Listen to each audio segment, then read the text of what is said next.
The American people voted for a monarch and are supporting monarchy.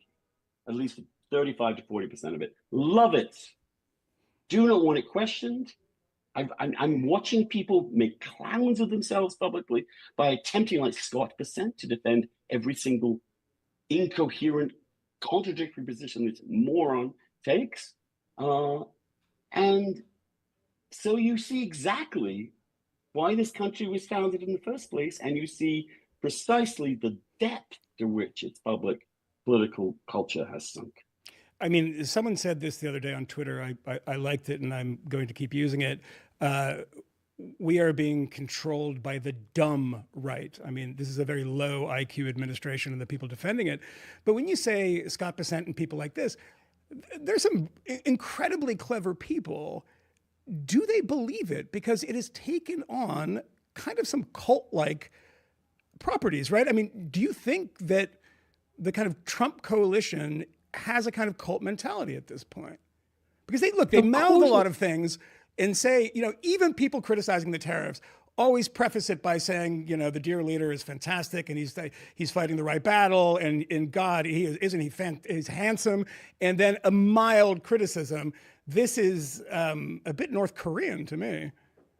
It is. I think, MAGA should be Juche at this point. I mean, there's an element of totalitarian creepiness about it. The notion that an intelligent man like Bessent would say this is a brilliant master strategy.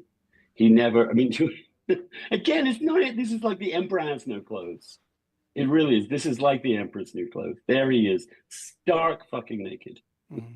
And everyone around him is pretending not to see it. Oh, this is a master strategy. Oh, he meant this from the first place.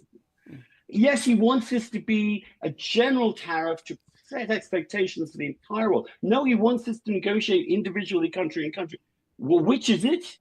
Yeah. In the end, Trump yesterday, the only response he had was he's doing these things instinctively. That's the word he used. I'm instinctive. Yeah. He doesn't have a fucking clue what he's doing. He was asked if there were going to be carve-outs for certain companies and certain industries, and he said yes. He had previously said no.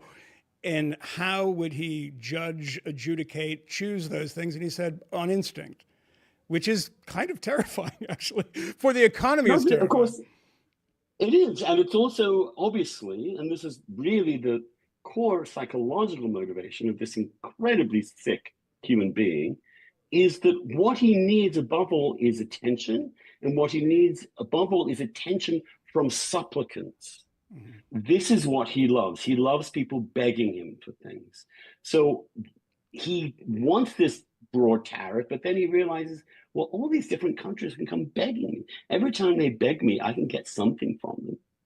Then he thinks domestically, all these different companies will be affected. Well, I can give each one of them favors. I can do all sorts of, they all have to come to me.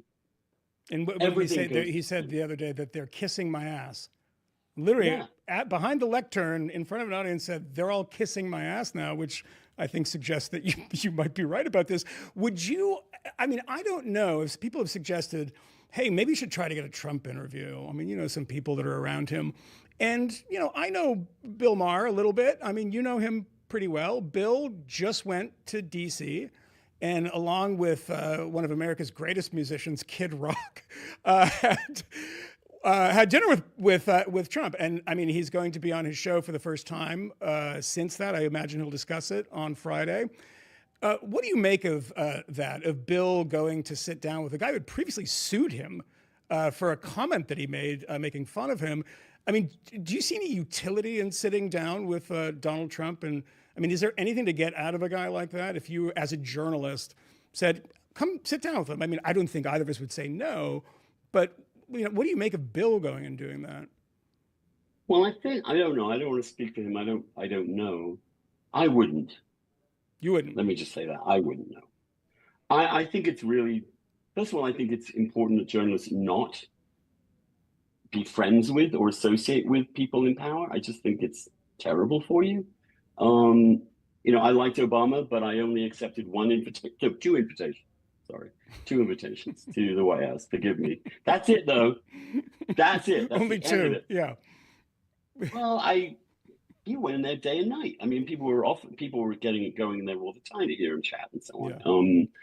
Yeah. No other president have I ever had personal contact with, even though I live a few blocks away, and could, because it affects your judgment. I mean, sometimes there is something maybe to learn just from being around the person about their character or their personality. But at this point, I don't think with Trump there's anything to learn. He's mentally ill. We can see here how he's mentally ill. There's no way to interact with him without participating in that psychological deformity. And so I think you stay away. It's like the nutter on the bus. When they start talking to you and they tell you 3 different contradictory things in one sentence, you just try and move away. You don't want to engage. There's no way to engage this man. He's a loony.